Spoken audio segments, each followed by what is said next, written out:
Good morning, angels. So this is CatZ for Nerdstomper.com, and we're gonna continue with the Zerg versus Terran videos, instructional videos. The reason we're doing a few Zerg versus Terran, and then we'll move on to different matchups, and of course they will be updated regularly, is I believe Zerg is a very, very, very reactionary race. What I mean by saying this is that although you should have basic builds and openers, map depending and stuff like that, you should also react to what your opponent is doing all the time. And I'm gonna say this a lot, and I'm sorry if it bores you, but it's really important to me. Terran and Protoss, mostly, like for example Terran, they have builds like 1-1-1. They know what they want to do in every map. They know what their unit composition is going to be for the most part.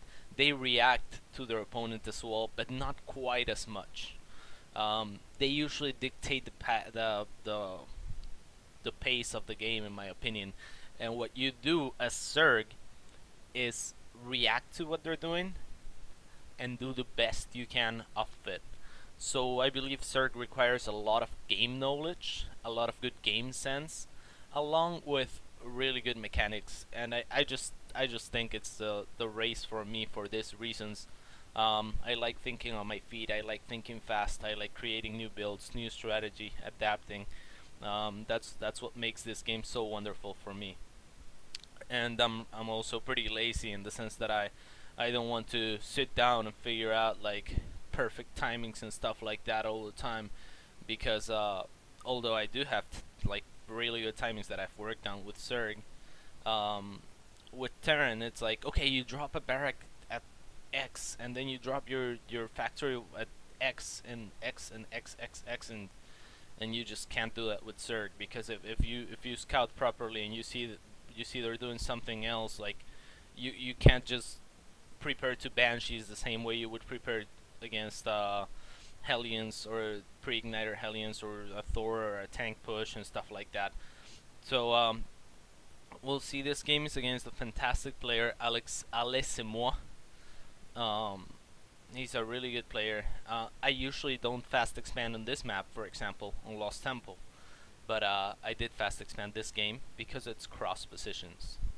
As you can see, the traveling distance, both air and land, are quite far away. So it's very unlikely that Terran will use my my ledges here or here or here to do drops, because the distance is so long and I'll be most likely prepared for it.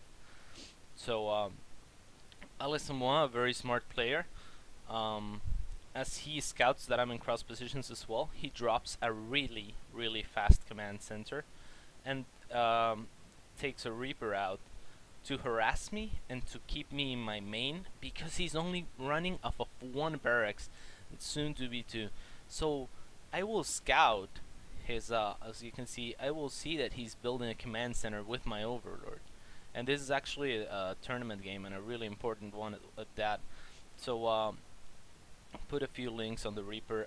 Reaper can't really kite the links that well if it doesn't have speed. It will kite him, it will kill a lot of links, but it will also get hit every time the links are in range. So as I scout that he has an expansion, I completely swift away from whatever I was doing, because I think, okay, so he's getting an expansion off of one barracks and he has a Reaper in my base. So all the units he has right now, when I see this, is one Reaper and SCVs. So I go for a faster speed links. I stop producing drones and go for sort of like an all-in. It's an all-in in the sense that if it fails, I can't do much, but I know it's not gonna fail because I scouted and I know that he's doing this. And all I'm doing is reacting to what he's doing and punishing him for it. I see that he had two Marauders. I completely ignored them and just went up the ramp. Also, what the Reaper told me was he had a tech lab on his barracks, so he wouldn't be able to make that many Marines. So in that regard, I was safe as well. As you can see, he made 2 Marauders. So I'm just gonna continue to try and run units in, try and run circlings in, because they're being quite cost effective against these SCVs.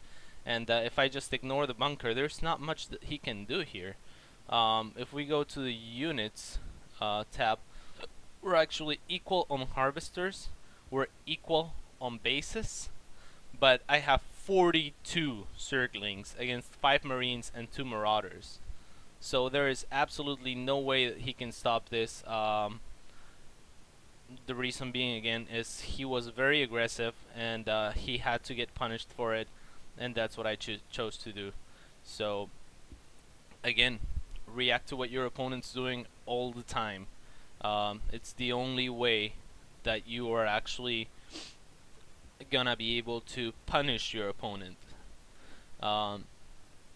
Alissimov was very aggressive with the expansion, in the sense that if I let him have it, he would have pulled a head in income against me, because he has mules and stuff like that, and then he would have done whatever he wanted.